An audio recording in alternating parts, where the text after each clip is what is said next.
Let's pray. Heavenly Father, teach us to hear your voice. Amen. We gather in this place, whether it's virtually or whether it's in person, to hear the voice of God. Where it gets fuzzy is when people start to think that my voice is God's voice or God's voice is my voice. And I understand the confusion because when you come to church, about the only voice you hear is mine. And the old liturgy for absolution doesn't help when it says, in the stead and by the command of my Lord and Savior Jesus Christ, I forgive you your sins in the name of the Father, Son, and Holy Spirit. Now, understood properly, the statement is true. In the same way, when you go to a movie or a play or to Disneyland, there is a person out front, a ticket taker, who has the authority to allow you in or to deny you entrance. Now, they're not the owner, they're not the manager, they're not the artist, but they have that authority. Now, Jesus told Peter, I give you the keys to the kingdom. Whatever you bind on earth will be bound in heaven. Whatever you loose on earth will be loosed in heaven. So where we run into problems is the pastor, who may have a fancy, it used to be $1, but now $2 plastic tab in his shirt, and a diploma on the wall that says Master of Divinity, as though someone could actually master divinity except for Jesus. In spite of how many books he has on his shelves, how many classes he's taken, how many years he's been a pastor, he's still a sinner in need of a Savior, just like everyone on the other side of the pulpit and the lectern and the altar. Now, as long as the pastor listens to the voice and follows the rules of Jesus, then everything is fine.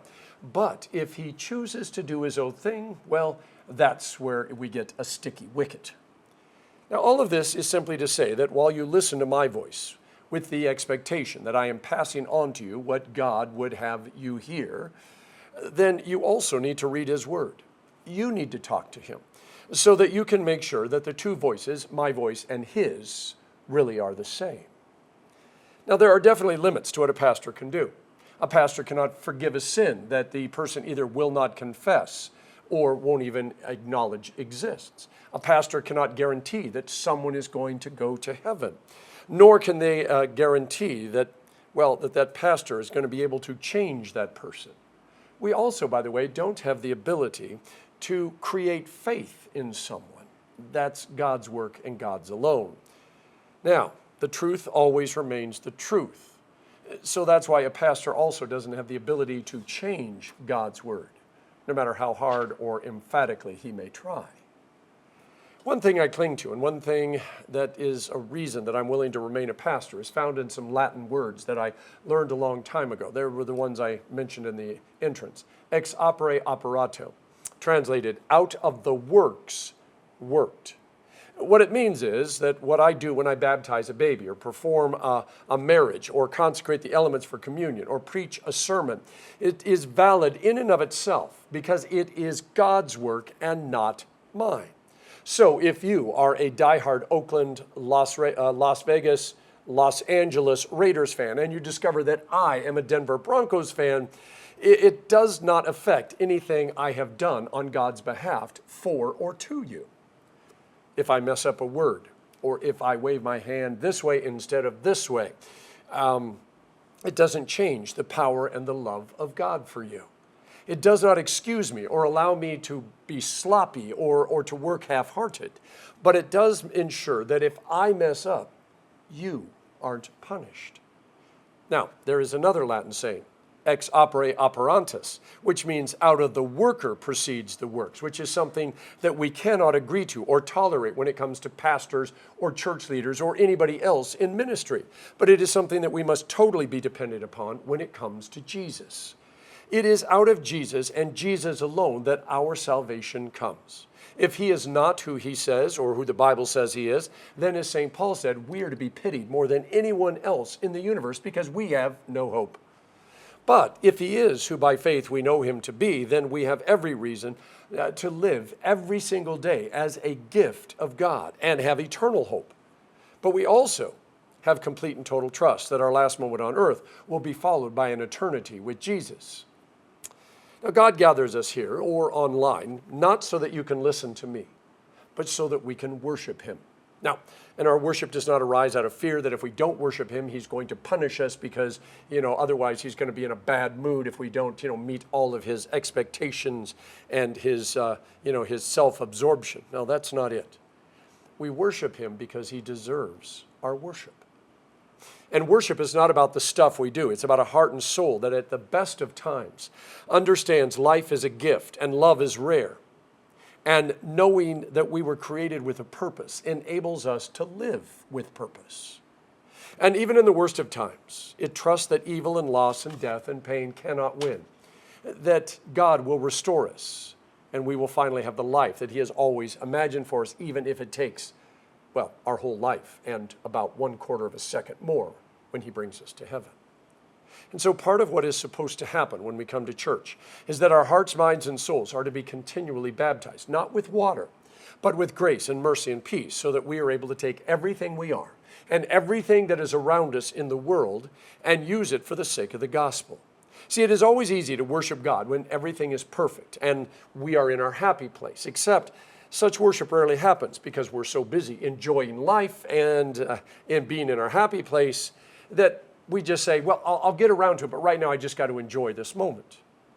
Which is why when we are at our wits' end and wonder if we can even make it till tomorrow, that both our worship and witness are at their most beautiful.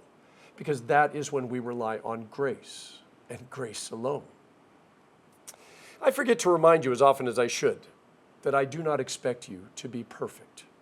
What I expect is for you to be forgiven. I would rather point out the scars you bear, because those are the stories of grace and love and mercy and the strength that very few people get to see, because that is where I know that God was most powerfully at work in your lives. You bear those scars so well. See, your purpose in life is not to get to the end and have a bank full of money, a house full of stuff, and a calendar that was totally empty because all you did was binge watch stuff.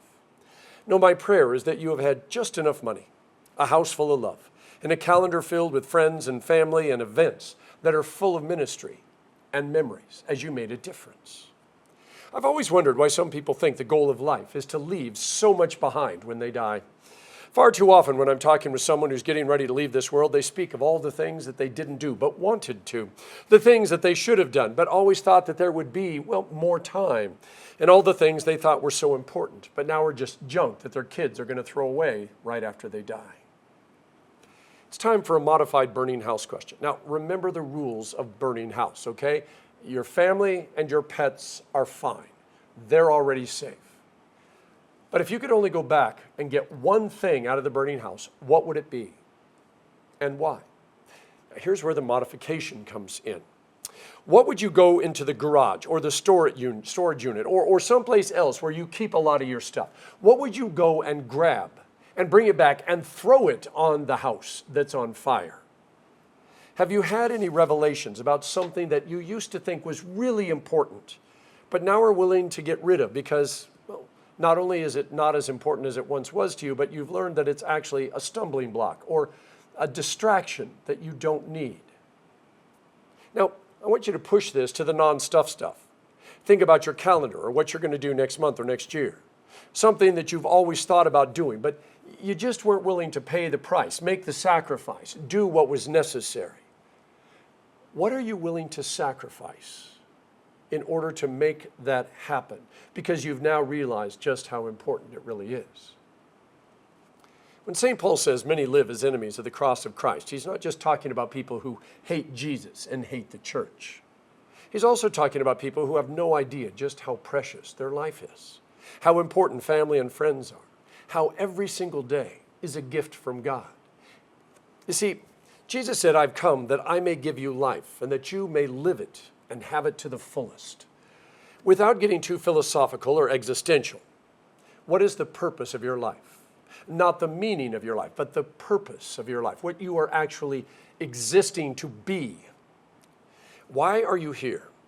What is the purpose of all your experience, your training, your education? What is the purpose of all your stuff? See, when you look at other people's lives and you're analyzing how they live and what they do and how they handle all their stuff, what is it that you would look at them and say, I think they should do this differently. I think that they should, live their life this way. I think they should take their stuff and use it like this. See, if you could manage their life, how would you do it? Because it's always easier to look and manage somebody else's life than it is to manage our own. See, one thing that cannot be said enough, and that is, it is never too late to make a change in your life. Over the years, I love the stories of folks in the church who woke up one morning and started to live differently. Jim, who at age 65 retired and said, you know what, I want to train to do the Ironman. And if you don't know what the Ironman is, just look it up. It's a marathon, it's a huge long bike race, it's a long swim.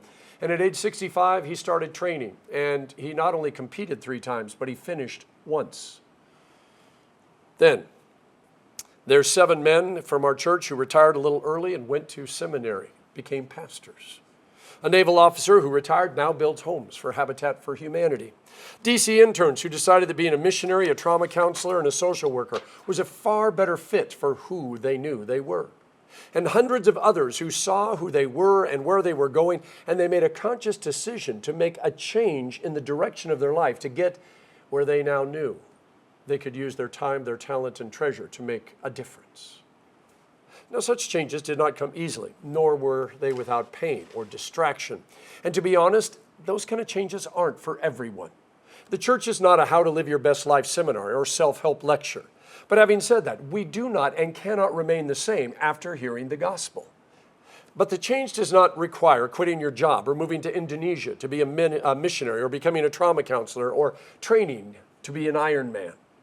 The church is here to change your life in a very different way, which may then move you to make one of those much larger life changes.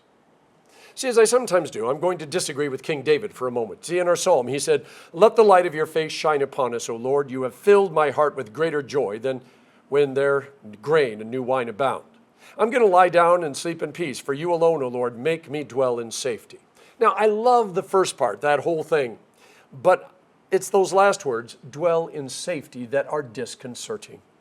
Not only is it impossible in this world, but it is rarely advisable, because if you've never heard my rant before, to be safe means never crossing the street. It means never making a new friend, because they should remain strangers. It's never about taking a chance. Those things are necessary, not only in ministry, but often just to lead a life worth living. So I did a word search and discovered the Hebrew word they translated as safety is batash. And its various forms are confident, safety, security, unaware, unsuspecting. I would actually prefer in the translation securely or even unsuspecting. See, the gospel requires me to step out of my safe zone. Part of the reason so many churches are shrinking is because they've taken the term sanctuary far too literally. They want the church to be a place without conflict, without challenge, without problems, and the only way they can do that is to not let new people in, because new people come in with new ideas and different baggage, and they're harder to control. Ever heard of the Shaker community? Church was founded in 1770. You should look them up, because they had a whole different idea about life and worship. At one time, they had over 6,000 members. But now there are only 2 left. And by the way, the youngest is 67 years old, and the oldest is in their 80s. The Shakers don't believe in babies, or at least how babies come into the world, if you know what I mean. They also don't believe in evangelism, which is why their numbers just kept dwindling. You see, sometimes you can be too safe. So what would you lose if you actually believe the words that I speak on Sunday when I say that you are loved, that you are forgiven, that God has a place waiting for you in heaven? What would happen if you started to live as a forgiven, unique, and unreproducible miracle? The whole burning house thing again. We are far too wrapped up in our stuff that it often keeps us from living. And I mean truly living, that whole fully living thing Jesus was talking about. We're so afraid of something happening to our stuff that we lose sleep. Our blood pressure goes up. We get angry at people who don't understand just how important these things are to us. But stuff is stuff. And in the end, it won't be a burning house, but it will be a burning universe that will take it all away, according to St. Peter. Jesus turns to the church leaders and says, look, your house is desolate. We might say burning. If we had been standing there, we would have thought Jesus was crazy, because the temple, the house, was magnificent. Gold and silver and acacia wood and art everywhere. I mean, no expense was spared. So what does Jesus mean? Their house is desolate. It was empty of everything that mattered. In heaven, we won't have to make a choice between family and work, between eating and paying the bills, between doing the right thing and making people happy, between life and stuff. But here, that is always going to be our temptation. See, the reason I stand up here and tell you that God loves you and forgives you and that there is a place in heaven and that you are His unique and unreproducible miracles is because God is a personal God. It's the same reason that we use water in baptism and wine and bread in Holy Communion. They may be simple things, just as the pastor is simple. But the church is to be a place where you are known and where you can find love and forgiveness and grace and mercy. Now, the church is going to fail you. I guarantee the church is going to fail you because the people of the church and the pastors are sinners just like you. And that is where you look beyond them, knowing that they are working through things just like you are working through things. See, the work of the church gets done in spite of the people doing it, ex opere operato. We look beyond everything here to Jesus. And Jesus, who told folks, I'm going to drive out demons and heal people today and tomorrow, but on the third day, I'm going to reach my goal. Now, the 3 days, by the way, is not actually Jesus' calendar. He's not talking about the next day, and the next day. In other words, if it's a Monday, he's not talking about Thursday. No, it's him letting the world get a glimpse of Good Friday and Easter. Because Jesus' goal is the cross. It's why he set his face toward Jerusalem. Whether we are able to fully understand it or not, the cross is the defining moment of all life. It allows all who believe to see and not be afraid of the future, theirs or anybody else's, as well as eternity. See, without the cross and the empty tomb, what would be the purpose and the goal of your life? I mean, seriously, think about it. If this is all there is and what you have is all there's ever going to be. See, even if you didn't believe in heaven or hell, what would be the reason to live? We all reach the future at the same rate, 60 seconds, 60 minutes, 24 hours, 365 days. There are no ordinary people, but there are those who know there is more to life than moments and seconds and hours and years. Jesus gives you both the courage and the strength and the passion to live each minute until you get home. And this place and these words are meant to remind you of who you are and where you are going and how you have everything and everyone you need. Sometimes you do have to look around because, it's not always that obvious. That's part of what Jesus wants when he says, when I put you in a place where you don't think you have everything you need, it's there, but I need you to partner with someone or partner with a church or partner with an organization in order to accomplish this. You don't have to do it alone. You see, and when you hear what you hear, it is your calling and privilege to repeat it wherever you go.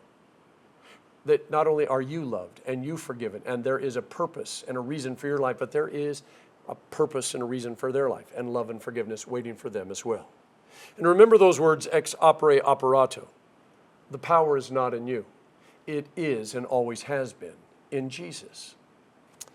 You have the honor of speaking his words and loving and forgiving and healing wherever you go and whenever you go. In the name of the Father, and of the Son, and of the Holy Spirit. Amen.